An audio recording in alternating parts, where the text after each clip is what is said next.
existe um teste ou uma análise que é feita em caldeiras, e isso é feito após 25 anos de uso, tá?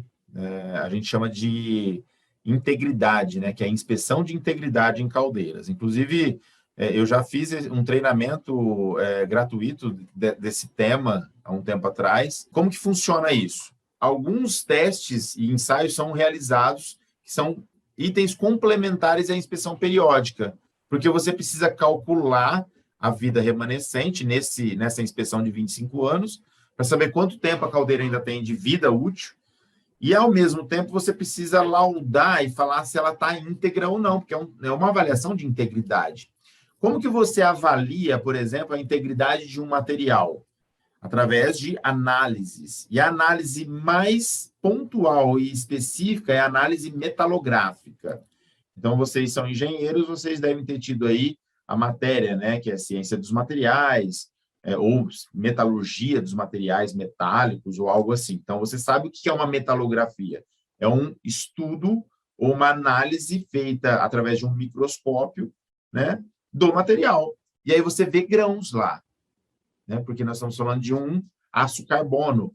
A maioria dos tubulões de caldeira são de ASTM 516 graus 70. E o ASTM 516 graus 70 tem uma especificação para tamanho de grão, que é de 6 ou menor, né? Fala de 6 ou menor porque é 6, 7, 8, vai diminuindo conforme o número aumenta. Isso está na ASTM 112. Se você quiser anotar aí, depois procurar, a ASTM 112. Ela que trata de tamanhos de grãos. E por que é importante o tamanho de grão? Porque quanto maior o grão, menor a resistência à tração e aumenta a fragilidade, certo? Então, você, para ter uma elasticidade do material e para ter as mesmas condições de quando ela foi fabricada, ela não pode ter crescimento de grão. E quer ver que louco? Ó, o que faz um grão? Né? Aí, por isso que eu estou trazendo esse tema. Porque, o que faz um grão crescer? Altas temperaturas.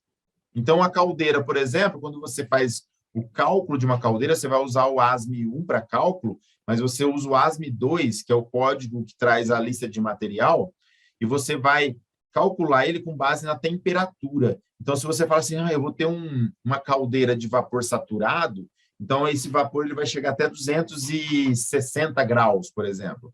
Então, quando você faz o cálculo, você pega lá 260 graus, então a tensão máxima que eu vou usar para o meu cálculo, certo? Quer dizer que se essa caldeira chegar a 400 graus, isso muda. E a microestrutura, ela muda. Se a microestrutura mudar, você tem o quê?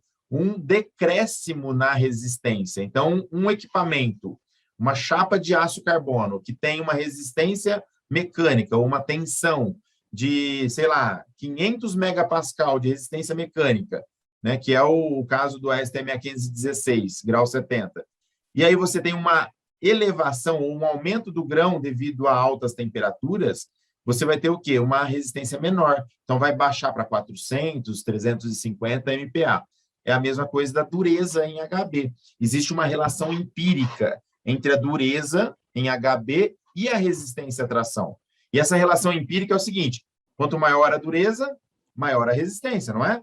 Só que também, se eu subir muito essa dureza, e aí já não é mais escala em HB, e aí vai ser uma escala em Rockwell, né? Rockwell C, por exemplo, você está fragilizando o material. Então, você não pode usar nem muito alta dureza e nem muito baixa. Então, vamos lá.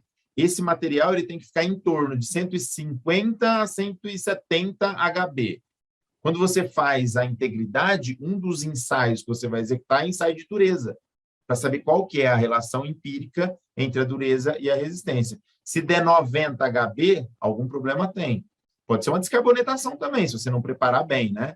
Mas quando você faz a metalografia e vê o tamanho de grão, e vê a porcentagem que você tem de perlita, que é a fase mais dura, e ferrita, que é a fase mais mole, você consegue, então, ter esse parâmetro e aprovar essa caldeira de forma correta aí. Ou seja, é uma caldeira íntegra e pode durar ainda, sei lá, 5, 10, 15, 20 anos.